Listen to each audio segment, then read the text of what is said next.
Hey everyone, welcome back into some Entitled People stories. Today we've got 3 tales of people who thought their desires outweighed everyone else's rights and met consequences they never saw coming. One involves a woman who threw a tantrum over an $11 cheesecake and left in handcuffs, another a wife who expected her ex to carry her secret forever, and the last a vegan activist who grabbed a stranger's arm and discovered an outstanding warrant. Here we go. The cheesecake was $11, her tantrum cost her a lot more. Criminal mischief, trespassing, and disorderly conduct aren't on sale. My husband works at a small family-owned grocery store just outside town. It's the kind of place where everyone knows each other, the regulars chat at the register, and if you act up, you will absolutely not be coddled. The employees are tight-knit and loyal to each other, and they don't tolerate nonsense just because someone thinks raising their voice makes them important. It's not a corporate chain with scripted apologies and gift cards for bad behavior. It's more of a you can behave or you can leave type of establishment. One afternoon, he was working the register when this middle-aged woman walked in with an expression like she'd already decided she was offended by something. He said she made a beeline straight to the pastry aisle like she had a personal vendetta against baked goods. Within seconds, he could hear exaggerated sighs and the unmistakable sound of someone gearing up for a performance. She picked up a cheesecake, stared at the price tag like it had personally insulted her, then marched up to the counter. She slammed the cheesecake down so hard it nearly popped open. "Excuse me," she snapped. "This was just on sale last week, and now it's $11? I refuse to pay that." My husband blinked at her. "Okay," he said evenly. "Nobody's forcing you to." She rolled her eyes dramatically. "No one's going to make me do anything. What I'm saying is, this was on sale last week. If you were going to end the sale so soon, there should have been some kind of sign." He kept his voice calm, which somehow seemed to irritate her more. "Ma'am, sales end all the time. We're not required to put up a warning that a discount won't last forever. And I'm going to need you to lower your voice. There are other customers here." That's when the glare started. "Who the hell do you think you are?" she demanded. "Where's your manager?" As if summoned by the sheer volume of her outrage, the manager walked up from the office. He's the kind of guy who doesn't waste words and doesn't play corporate games. He glanced at the cheesecake, then at her. "The cheesecake is $11, he said plainly. "You can pay it or you can leave. That's your choice." Her face turned red. "I'm not going anywhere until I get what was promised to me. This was on sale last week. There was no sign saying the sale was about to end. You owe me a discount." The manager didn't even flinch. "I don't owe you a damn thing. You've been asked to lower your voice. You're disrupting the store. You can leave now or I'll call the police." She stepped closer to him, getting right up in his space. At that point, my husband quietly picked up the phone and called dispatch. He said he could still hear her ranting about customer rights and false advertising, but he focused on giving the address and explaining that a customer was refusing to leave and escalating. After a couple of minutes of arguing back and forth, dispatch told him officers were on their way. He stepped around the corner and told her, "Ma'am, the police are on their way. You need to leave." That was about the 5th time she'd been told to go. She stomped toward the door, muttered under her breath, then turned and shouted, "I'll show you a scene." And with that, she picked up the cheesecake and hurled it onto the floor. The lid flew off and cheesecake splattered across the tile like some kind of dairy crime scene. Before anyone could react, she swiped her arm across a nearby shelf and sent boxes of crackers and snack cakes crashing down. Customers just stood there, stunned. My husband said one lady gasped like she just witnessed a soap opera slap. The woman stormed out into the parking lot, still screaming about being disrespected. Unfortunately for her, the police cruisers were already pulling in as she reached her car. She was still ranting when the officer stepped out and asked what was going on. Inside, the manager calmly explained the situation. "We asked her to leave multiple times. She refused. She threw merchandise and damaged store property." There was cheesecake still smeared across the floor as visual evidence. The officers walked outside and tried to talk to her, but apparently she was still mid-tirade about the injustice of a sale ending. That didn't go well for her. When they told her she was being detained, she apparently escalated again, yelling loud enough for half the parking lot to hear. She was arrested on the spot. From what we later heard, she was charged with disorderly conduct for the screaming and aggressive behavior, trespassing because she refused to leave after multiple warnings, and criminal mischief for destroying merchandise and knocking items off the shelves. All of that over an $11 cheesecake. The store didn't drop the charges either. The manager's big on setting examples. If you let one person get away with it, he told my husband later, you'll have 3 more trying it next week. They pulled the security footage and turned it over to the police. Between that and the witness statement, she didn't have much room to argue her side of the story. The next day, regular customers came in asking about the cheesecake meltdown. Word travels fast in a small town. A couple of people joked that they were afraid to buy anything on sale in case it disappeared next week. The only thing my husband was annoyed about was having to mop cheesecake off the floor. It smelled sweet for hours, he told me, like rage and cream cheese. As for the woman, she hasn't been back. Not that she could, since she was officially trespassed from the property. Her tantrum over a temporary discount cost her a trip to jail, court dates, fines, and a permanent ban from the store. All because she thought yelling would magically rewind a price tag. Some people really do believe the world should freeze in place for them. Unfortunately for her, the only thing that froze that day was her booking photo. The booking photo never goes on sale. That one stays full price forever. She'll be explaining that story for years, and no matter how she tells it, the ending's always the same. Cheesecake, handcuffs, and a mugshot that doesn't come with a discount. And our second story. She asked me to lie for her. I did. For a while. Then I told the truth. Now she's unemployed, and I'm the one who needs therapy to feel guilty. I was with my wife for 6 years, and up until 3 months ago, I genuinely believed we were solid. I loved her deeply, the kind of love where you build your routines, your plans, your entire sense of future around someone. She was always my top priority. If there was a choice between my comfort and hers, I picked hers without hesitation. I never thought I was investing in something that was quietly unraveling behind my back. 3 months ago, she sat me down and confessed she'd been having an affair with a coworker for 8 months. 8 months of shared jokes, lunches, probably inside conversations about me that I'll never hear. She told me she'd fallen out of love and wanted a divorce. She said it calmly, almost gently, like she was explaining a scheduling conflict instead of detonating our marriage. We had a prenup, so the legal side was straightforward. No alimony, no entitlement to each other's individual assets. Clean separation. We agreed to keep it amicable and tell everyone that the marriage simply wasn't working out. She was very clear that she didn't want the affair mentioned. There's no need to drag everyone into it, she said.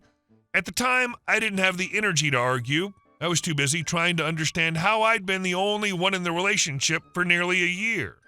I won't lie, I spiraled. I started counseling because I could feel myself slipping, but I also started drinking more than I should have. Nights were the worst. That's when your brain replays every memory and rewrites it with new context you never asked for. About 10 days ago, I drank far too much and made a decision I can't undo. There's a family group chat that includes both sides, parents, siblings, cousins, close friends. Everyone believed our carefully packaged story about mutual incompatibility. That night, fueled by hurt and alcohol, I typed out the truth. I explained that she'd been having an affair for 8 months with a coworker. I wrote that I'd tried to protect her reputation, but I couldn't keep pretending anymore. Then I hit send. The reaction was immediate. Phones started buzzing, some people were shocked, some were silent, and a few messaged me privately asking if it was real. I didn't exaggerate or add dramatic flair, I just confirmed what I already said. Apparently, someone in that circle passed the information along to someone who knew someone at her workplace. Within a few days, both she and her coworker were fired. Officially, it was for violating company policy about workplace relationships. Unofficially, it was because once the drama hit the office, management didn't want the liability. When she called me, she wasn't heartbroken. She was furious. "You ruined my career," she said. "You humiliated me. We agreed to keep this amicable." I was calmer than I expected. "You ruined our marriage," I replied. I told the truth. She accused me of being impulsive and vindictive. She said I couldn't handle the fact that she was leaving, so I tried to destroy her life. She threatened to take me to court. I told her she was welcome to try, but the prenup didn't magically disappear because she lost her job. "Go ahead," I said. "Just get a job first." That comment didn't help. Her family quickly closed ranks around her. I became the bitter ex who couldn't accept rejection. I was called pathetic, insecure, and dramatic. According to them, I should have protected her image out of respect for the years we shared. Apparently, respect only flows one way. The only person in her family who didn't turn on me was her cousin Leah. Leah and I had always been close, even before I married into the family. She checked in on me quietly, asked if I was still going to counseling, reminded me to eat. She didn't justify what her cousin did, and she didn't shame me for telling the truth. She just treated me like a human being who was hurting. There were nights I broke down on the phone with her. I'm not proud of that, but it's the reality. She listened without trying to fix it. I told her I hoped her boyfriend would always be loyal to her because I wouldn't wish this kind of betrayal on anyone. I told her that if she ever needed help, I'd be there. Do I regret sending that message? I regret the alcohol. I regret letting anger guide my timing, but I don't regret refusing to carry her secret anymore. I didn't invent anything. I didn't fabricate a story. I simply stopped protecting someone who had already stopped protecting me. She says I ruined her life. I say she set the fire and expected me to stand there holding the extinguisher while pretending it was just smoke. That's the part they don't tell you about being the one who tells the truth. You'll always be the bad guy to someone, but you're also the one who finally stopped lying. The affair was hers. The marriage was hers to destroy. The only thing you did was stop hiding it. Some people call that revenge. Some call it finally breathing. And our last story. A vegan Karen assaulted me and got arrested for an outstanding warrant. A little backstory first. My 5-year-old daughter is best friends with our neighbor's little girl, who has special needs. The two of them are absolutely inseparable. The kind of friendship where one knocks on the door and the other's already halfway down the driveway before the doorbell even finishes ringing. A few weeks ago, my wife bought our daughter a craft kit as a reward for doing all her chores and earning Student of the Week in kindergarten. It was an animal-themed puppet set with felt pieces, googly eyes, yarn, and glue, and the girls immediately became obsessed with it. What surprised us most was how much it captivated her friend. For nearly an hour at a time, she would sit still, completely focused on placing tiny felt ears and crooked eyes onto little sock animals. My daughter noticed that and decided, with the seriousness only a 5-year-old can muster, that her best friend absolutely needed the same exact kit for her birthday. The problem was that the kid had just been featured on a popular morning talk show as one of those educational toys parents won't hate, and it sold out everywhere almost overnight. Online listings were either gone or marked up to ridiculous prices. After days of searching, I finally found one in stock at a big box store about 30 minutes away. It was one of those overpriced stores where everything feels slightly fancier than it needs to be. But at that point, I didn't care. I drove straight there, grabbed a cart since I needed laundry detergent anyway, and headed straight to the toy aisle. After a few minutes of scanning shelves, I spotted the last box tucked behind a stack of other kits. I grabbed it, set it in my cart, and felt that wave of relief that comes with completing a mission for your kid. I just turned into the household goods section when I heard someone behind me say, "Excuse me, that craft kit in your cart? I need that." I turned around and saw a woman in expensive-looking workout clothes, hair pulled into a tight ponytail, carrying a reusable tote with some obscure yoga retreat logo. She had the kind of expression that suggested she wasn't asking so much as informing me of an arrangement I hadn't agreed to. She pointed directly at the box in my cart like it was already hers. "I'm sorry," I replied, genuinely confused. She gestured again and said, "That kit's the last one and I need it." I explained calmly that I had been looking for weeks and that it was for a birthday present. I assumed that would be the end of it, but her face tightened instead of softening.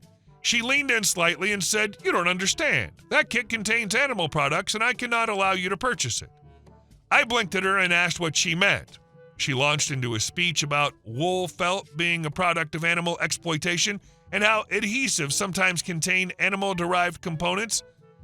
She introduced herself as a vegan activist and explained that she planned to buy the kit herself to remove it from circulation. According to her, allowing children to play with animal-themed craft materials was normalizing cruelty and speciesism. She delivered this explanation with the confidence of someone who expected applause. I asked her if she was seriously planning to buy it, just to destroy it, and she nodded like that was a noble mission. I told her politely that it wasn't happening and started pushing my cart toward the detergent aisle. Unfortunately, she followed me. As I scanned shelves for the right brand, she continued talking about environmental destruction and moral responsibility. When I asked her to leave me alone, she offered me $20 for the kit, claiming it was more than it was worth. I explained that it was for a little girl with special needs who loved making these puppets and that I wasn't selling it so she could throw it away. Her expression shifted instantly and she accused me of using that detail as emotional manipulation. I told her it wasn't manipulation, it was the truth, and that she needed to back up. Instead of backing up, she reached directly into my cart and grabbed for the box. I pulled it away reflexively, and that's when she grabbed my forearm and dug her nails in hard enough to break skin. She didn't care about your reason. She didn't care about the kid. She cared about the box and her mission. When you said no, she grabbed you. That's not activism. That's just entitlement with a cause attached. I pulled my arm back and told her to get away from me. In response, she dropped to the floor like someone had cut her strings and began screaming that I had attacked her. Within seconds, people appeared at both ends of the aisle, drawn by the noise.